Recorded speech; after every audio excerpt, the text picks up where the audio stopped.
konten kreator kita atau konten investor kita itu mikirin nggak sih reputasi mereka?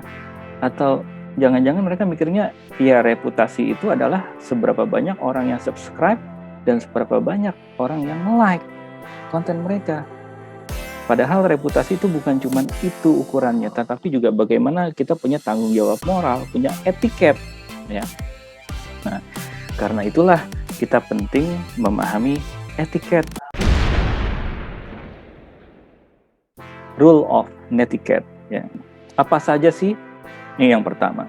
Kita ini harus ingat bahwa kita berinteraksi dengan orang-orang, ya, dengan manusia yang boleh jadi pesan kita disalahartikan. Salah satu contohnya yang ada ilustrasi chat, ya.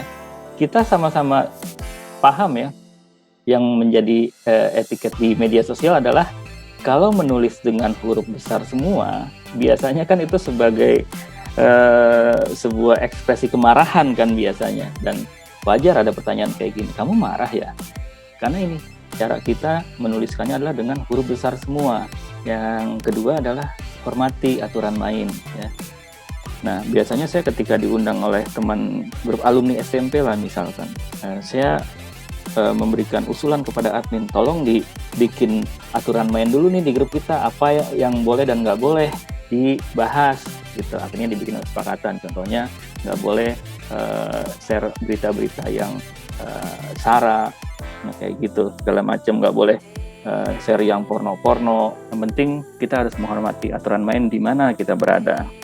Nih, yang juga kita harus sadari, etiket yang berlaku di dunia nyata itu ya sama berlaku juga di dunia maya gitu loh. Makanya saat ini kita nggak bisa memisahkan lagi nih antara dunia nyata dengan dunia maya. Jadi sama saja. Kesantunan yang sebaiknya kita terapkan juga di dalam kita berinteraksi secara online. Nah, ini juga hargai waktu dan kuota orang lain, ya. Jadi buat yang bermanfaat, udahlah, teman kita itu kuotanya terbatas, kita nge-share-nya hal-hal yang membuat mereka nyesel nih buka kayak gini, ya. Ini yang terkait dengan reputasi juga. Kita paham jejak digital ini itu abadi ya di internet ini. Sering banget kita di Twitter lah lihat biasanya. Apabila ada seorang tokoh publik menyampaikan sesuatu, netizen kita ini kan pinter-pinter, kreatif. Dicarilah sama mereka file-file atau postingan tokoh tersebut yang bertolak belakang dengan pernyataan barusan. Nah, karena itu belajar dari kasus-kasus yang biasanya terjadi ranah politik itu, kita ya belajar juga jangan sampai kita punya jejak digital yang kurang baik, ya.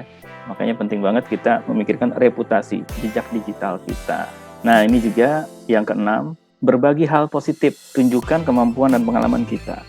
Kita harusnya bisa lebih banyak hal positif yang kita lakukan, yang kita berikan, ya. Saya melihat beberapa konten teman-teman ya, salah satunya di balik perempuan, wah ternyata keren-keren, banyak hal positif yang disebarkan. Nah, ini juga harus kita cek seberapa baik opini dan emosi kita di medsos, ya. Kita juga harus bisa mengukur level emosi kita, karena apa? Banyak orang itu yang gampang banget terpicu marah-marah di media sosial. Kadang-kadang kita suka lupa nih bercanda sama teman, candid foto teman, lalu kita posting di platform media sosial yang kita punya, yang ketika teman itu tahu sebenarnya membuat dia malu. Dan ini juga kita harus jaga, karena apa? Apalagi terkait dengan foto seseorang, kita harus biasakan di lingkaran teman-teman kita, apabila memotret teman kita harus izin dulu, ini boleh nggak ya saya upload di medsos?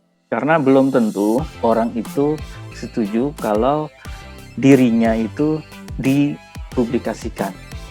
Nah, akhirnya apa? Ya, netizen kita itu mestinya perlakukan orang lain seperti kita ingin diperlakukan gitu. Kalau kita ingin agar kita dihargai, ya kita juga harus menghargai orang.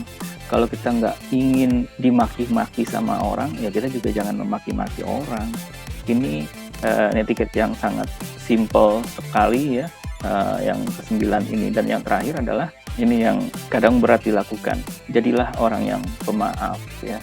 Ya yang namanya netizen itu kan sering banget asal ngomong aja gitu kan.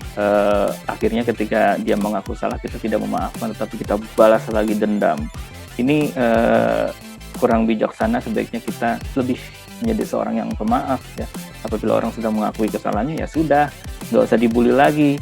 Ya sudah, itulah yang terjadi. Kadang-kadang orang memang tensinya tinggi gitu ya. Kenapa ketika sudah minta maaf kita tidak memaafkan gitu.